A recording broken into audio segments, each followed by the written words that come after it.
At 8:54 a.m. on November 20th, 1943, First Lieutenant William Deane Hawkins jumped from a Higgins boat onto the end of Bedio Pier, Tarawa Atoll, becoming the first Marine to land on the most heavily defended island in the Pacific. Behind him, his scout sniper platoon, 34 Marines armed with M1903A1 rifles and Unertl scopes, prepared to follow their 29-year-old commander into what military analysts had predicted would be a slaughter. 2 months earlier, the Marine Corps had seriously considered disbanding scout sniper platoons entirely. After-action reports from the 1st Marine Division at Cape Gloucester stated the units were unable to make effective use of their specialized rifles due to climate and terrain. A report from Marine raiders on New Georgia Island between July and August 1943 was even more damning, stating that scout sniper units had no value in Pacific jungle warfare, where engagement ranges averaged 40 yards and visibility rarely exceeded 100 feet. Senior Marine Corps officers at headquarters in Washington questioned whether scout sniper platoons, designed for long-range precision fire, had any role in the close-quarters brutality of island combat. The specialized training, the expensive Unertl scopes that cost more than a sergeant made in 3 months, the M1903A1 rifles hand-selected for accuracy, all of it seemed wasted when Marines were clearing bunkers with flamethrowers and grenades at arm's length. Standard doctrine, written by officers who'd studied European warfare and trained at Quantico, said scout snipers provided overwatch and long-range elimination of high-value targets from concealed positions hundreds of yards behind friendly lines.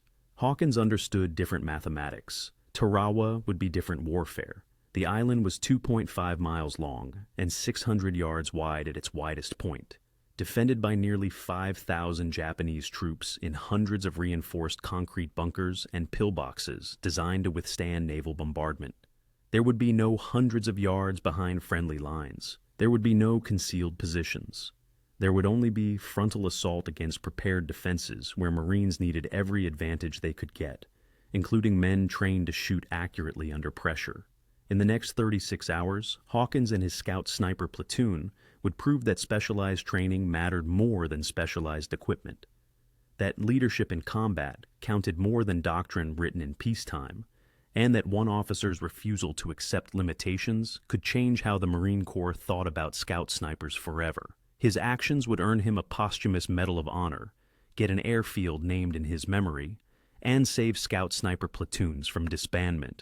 If you want to see how one lieutenant proved scout snipers weren't obsolete, hit that like button. It helps us share these stories of Marines who changed doctrine through action. Subscribe if you haven't already, because we're going deep into Tarawa, where every lesson was written in blood. Back to November 20th, 1943, and the platoon that shouldn't have mattered. William Deane Hawkins was born on April 18th, 1914, in Fort Scott, Kansas, to a family that understood hardship before he could walk. When he was less than a year old, a neighbor accidentally spilled a can of scalding water on him. The burn scarred him severely. For a year, his mother worked daily massage therapy on his damaged muscles. Doctors said he might never walk properly. His mother refused to accept that diagnosis. By age 2, he walked without assistance, though scars covered his legs and back for life. The family moved to El Paso, Texas, when William was 5 years old. His father died when he was 8, leaving his mother to find work as a secretary and later as a teacher at El Paso Technical Institute. Money was scarce, opportunities were limited, but education mattered in the Hawkins household. William skipped 5th grade, graduated from El Paso High School at age 16, and attended Texas School of Mines on a scholarship, studying engineering. He was, by all accounts, opposed to war on principle. He believed in solving problems through engineering and rational thinking, not violence. But on December 7, 1941, when Japanese aircraft attacked Pearl Harbor, Hawkins set aside his principles and enlisted in the Marine Corps. He believed some fights couldn't be avoided, only won or lost. The Marine Corps sent him to recruit training at the Marine Corps Recruit Depot in San Diego, assigned him to the 2nd Marine Division, then shipped him to additional training at the Scout Sniper School at Camp Elliott. The school taught advanced marksmanship, range estimation, camouflage, field craft, and small unit tactics designed around precision fire from concealed positions. Hawkins absorbed the training, but questioned the doctrine. The instructors taught him to engage targets at 400 to 800 yards from hidden positions, to take single shots then relocate to avoid decisive engagement. But Hawkins had read after-action reports from Guadalcanal. He understood that Pacific Island combat rarely allowed 400-yard standoff. The Japanese fought from bunkers that had to be destroyed at close range. Scout snipers who tried to hide 400 yards behind lines would be bypassing the fight entirely. By fall 1943, Hawkins had participated in the Guadalcanal campaign as a sergeant. His performance in combat, particularly his leadership under fire during several sharp engagements, earned him a battlefield commission to second lieutenant. By June 1943, he was promoted to first lieutenant. By November 1943, he commanded the Scout Sniper Platoon attached to the 2nd Marines, 2nd Marine Division, preparing for the assault on Tarawa Atoll. Tarawa represented strategic necessity for the American advance across the Pacific. The Gilbert Islands, of which Tarawa was part, sat astride the route to the Marshall Islands, which in turn guarded approaches to the Marianas. Taking Tarawa meant securing the flank for future operations, but Tarawa was unlike any target the Marines had assaulted before.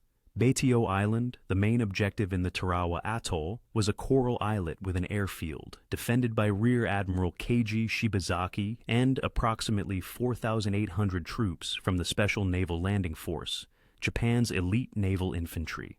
Shibazaki had boasted that it would take 1 million men 100 years to conquer Tarawa. His defenses suggested he intended to make good on that boast. The Japanese had constructed more than 500 pillboxes, bunkers, and firing positions from reinforced concrete and coconut logs covered with coral and sand. The fortifications were designed to survive naval bombardment and provide interlocking fields of fire across every beach. The defensive plan assumed that any Marine assault would be slaughtered on the beaches before establishing a toehold. Hawkins studied the intelligence reports and aerial photographs in the weeks before the assault.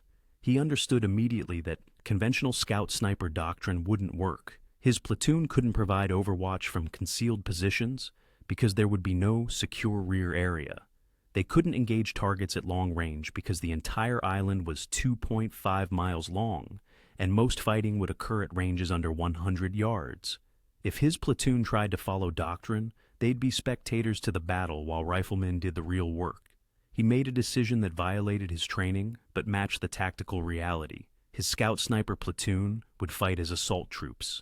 They would use their advanced marksmanship training not to shoot from safety, but to shoot accurately while advancing under fire. They would use their specialized weapons not for long-range sniping, but for precision fire against firing ports and observation slits that standard riflemen couldn't hit reliably while moving.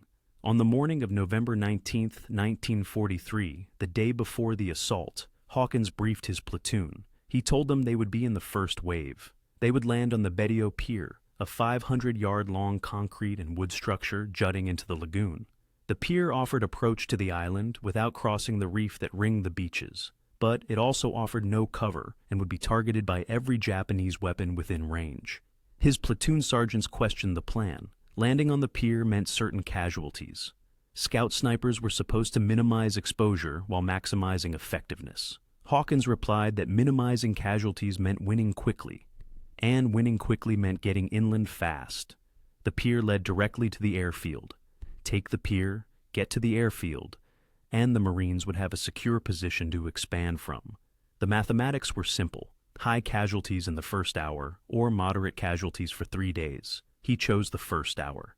At 8:54 a.m. on November 20th, 1943, Hawkins jumped from the Higgins boat and moved forward under fire. Japanese machine. Guns positioned along the shoreline and in fortifications near the pier base opened fire immediately. The water around the pier churned with bullet impacts. Marines behind Hawkins fell, some wounded, some killed outright. Hawkins didn't seek cover. He moved forward along the pier toward the shore, firing his M1911 pistol at visible firing ports. The distance was too great for effective pistol fire, but his intent wasn't to kill Japanese soldiers at 200 yards with a pistol.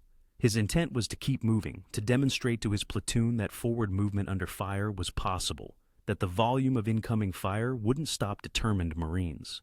His platoon followed. They reached the end of the pier where it met the beach and encountered the first major defensive position, a fortified emplacement with clear fields of fire covering the pier and adjacent beach. Standard procedure called for calling up demolitions or armor support. Hawkins attacked with grenades in his pistol, neutralizing the position and allowing the platoon to advance inland. By noon on November 20th, Hawkins and his platoon had pushed 300 yards inland from the beach, farther than any other Marine unit. They had destroyed or suppressed 6 fortified positions. Casualties in the platoon were severe, 15 men wounded or killed in the first 4 hours. But they'd established the first secure position inland, creating space for follow-on units to land and advance. The tactical problem Hawkins solved that morning was fundamental to amphibious assault. Marines landing on beaches were most vulnerable during the initial minutes when they were concentrated in small areas under observed fire. The solution was getting inland quickly, dispersing forces, and establishing positions that threatened Japanese defenses from unexpected angles. Hawkins' platoon created that inland position through aggressive assault that standard doctrine said scout snipers shouldn't perform. Throughout the afternoon and night of November 20th, Hawkins led continuous attacks on Japanese positions. He used his scout sniper training not for long-range shooting, but for precise shot placement against specific vulnerabilities. Japanese bunkers had firing ports typically 8 inches wide and 4 inches high.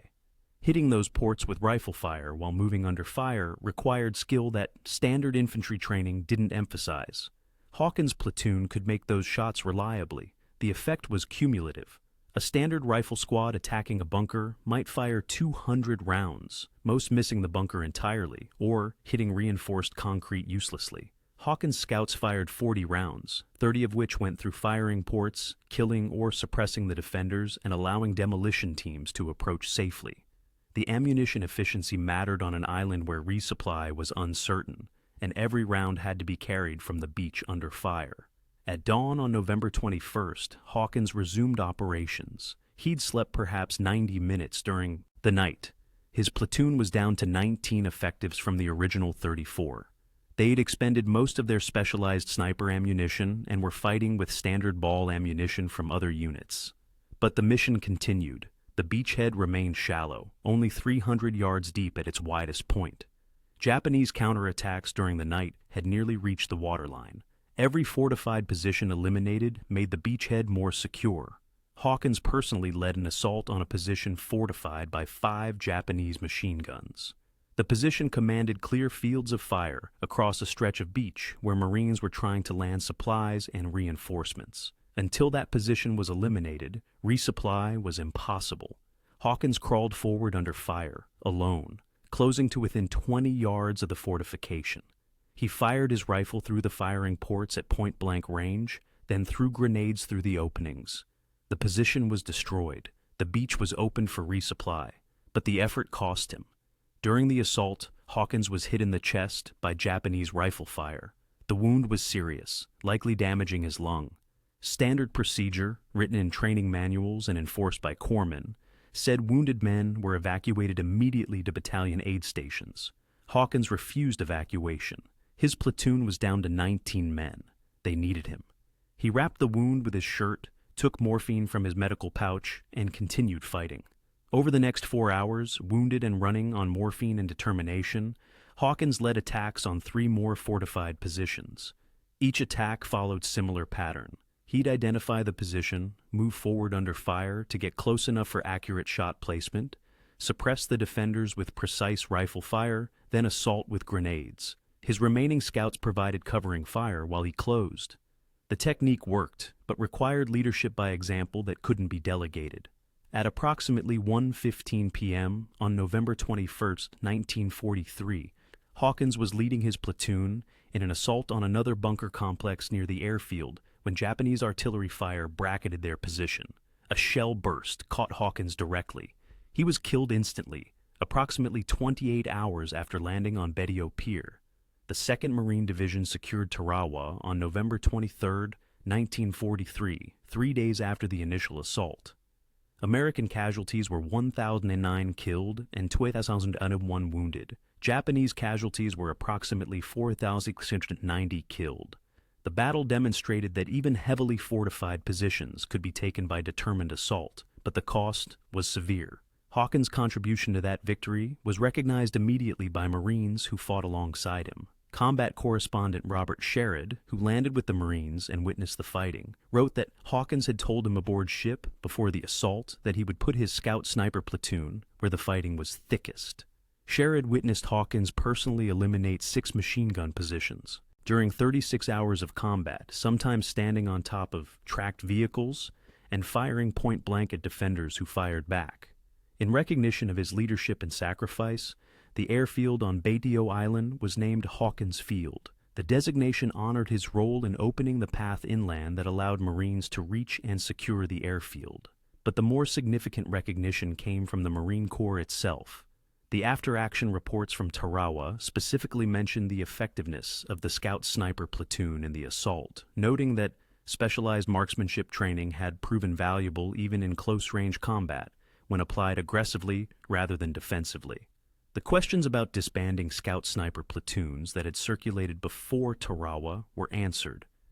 The platoons remained in Marine Corps structure. The doctrine changed to emphasize that Scout Snipers could function as precision assault troops in addition to long-range marksmen. Hawkins had proven that specialized skills applied aggressively were more valuable than specialized equipment used cautiously. On September 28, 1944, President Franklin D. Roosevelt presented the Medal of Honor posthumously to Hawkins' mother at a White House ceremony. The citation described his valorous and gallant conduct as commanding officer of a Scout Sniper platoon in action against Japanese-held Tarawa. It noted that he was the first to disembark, that he unhesitatingly moved forward under heavy fire, that he repeatedly risked his life throughout 2 days to direct and lead attacks, and that he refused to withdraw after being seriously wounded. The citation concluded that his relentless fighting spirit during the most crucial phase of the battle reflected the highest credit upon the naval service. First Lieutenant William Deane Hawkins is buried in the National Memorial Cemetery of the Pacific in Honolulu, Hawaii. His grave is marked with simple military headstone that lists his rank, unit, and date of death. Thousands of veterans visit the cemetery annually. Most walk past his grave without recognizing the name. But every Marine Scout Sniper who has served since 1943 owes something to the lieutenant who proved their specialty wasn't obsolete. The bar at the basic school, where Marine officers receive their initial training, is named the Hawkins Room, after the first lieutenant who never attended the basic school because his commission came on a battlefield. Camp H.M. Smith in Honolulu has a small area designated Camp Hawkins. USS William D. Hawkins, a destroyer, served in the Pacific during World War II carrying his name. But his real legacy lives in doctrine. Modern Marine Scout Sniper training emphasizes aggressive employment in addition to concealed observation. The specialty is defined as precision marksmen who can function in assault roles when required.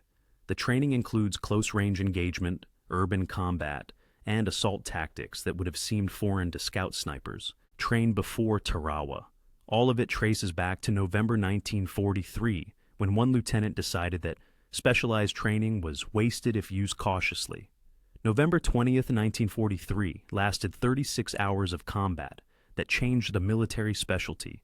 One lieutenant, 34 Scout Snipers, an island defended by thousands. When aggressive application of skill defeated cautious employment of doctrine, when leadership by example defeated leadership by manual, when one officer proved that no military specialty is obsolete if used correctly. First Lieutenant William Deane Hawkins commanded Scout Sniper Platoon at Tarawa, was first Marine to land on Batio Pier, led assault that opened path inland, personally eliminated 6 fortified positions, refused evacuation after being wounded, fought for 36 continuous hours, awarded Medal of Honor posthumously, saved Scout Sniper platoons from disbandment, not because Scout Sniper doctrine was correct, because he understood when doctrine needed to change. If this story moved you, please like and subscribe. Your support preserves these histories of Marines who led from the front. Tell us in the comments, where are you watching from? We honor those who proved that specialized training matters most when employed boldly. Thank you for keeping their stories alive.